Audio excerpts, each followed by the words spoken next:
भूखों की तरह ताकत में आ एक दूसरे के हाथ में हाथ दे के झपट पड़े। इन्होंने बहर सूरत अवाम की राय को ताकत के जरिए, एस्टैब्लिशमेंट के जरिए बुलडोज ये तय करते थे कि अगली दफा तुम इक्तदार में आओगे, अगली दफा ये इक्तदार में आए। वो कहते हैं अगर हम भूखों की तरह ताकत में ना आते, 15 साल का प्लान था, सदारती निज़ाम।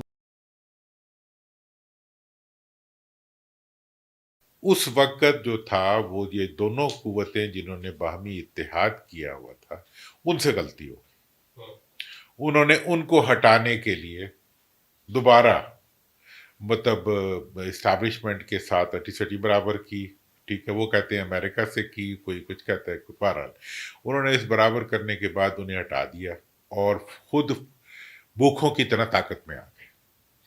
ठीक है, लेकिन वो कहते हैं अगर हम भूखों की तरह ताकत में ना आते हैं तो 10 साल का, कोई 15 साल का प्लान था, उसके बाद कौन आएगा, उसके बाद कौन आएगा, और कोई सदारती निज़ाम, हमारी तो सियासत ख़त्म थी, बच्चे सब बलिया बेट था। फिर बन गई सियासत उनकी।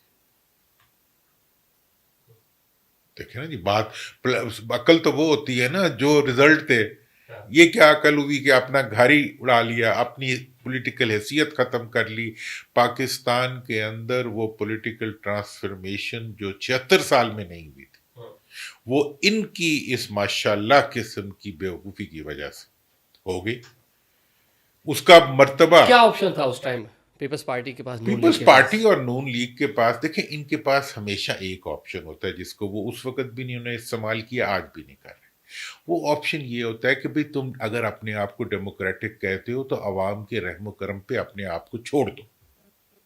पिछले 54 साल से इन्होंने बहर सूरत अवाम की राय को पुलिस के जरिए, ताकत के जरिए, एस्टैब्लिशमेंट के जरिए बुलडोज किया है और ये तय करते थे कि अगली दफा तुम इक्तदार में आओगे, अगली दफा ये इक्तदार में आएगा। उसमें ब्यूरोक्रेसी भी साथ होती थी, अदालती सिस्टम भी साथ होता था, बाकी भी, और ये अवाम को ये यकीन दिला देते थे कि you are nothing, we are everything, हम ही ने आना है।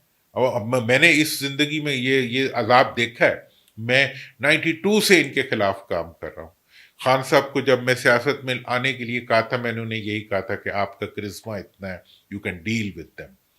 लेकिन उन्हें देखो, उन्हें भी 20 साल लगे, 15 साल, ठीक है ना। लेकिन वो खुद तो नहीं कुछ कर सके ना, अच्छा, कहीं ना फिर कहीं भी गेट नंबर 4 वो शेख देखिए, साहब कहते हैं जाना तो वही पड़ा। And justifies the means.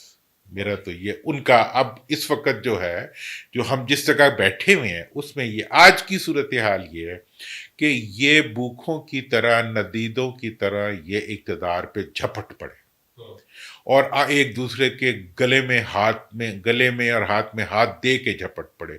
इनके बच्चे जो है आपस में जो है छलांगे लगाते हुए इक़्तिदार में आ गए और आके लूट मार शुरू कर दी। नतीजा क्या हुआ? दूसरे बंदे ने इनको टेक ऑन कर लिया। अब इमरान खान अवाम के साथ खड़ा हो गया, ये इक़्तिदार के साथ खड़े हो।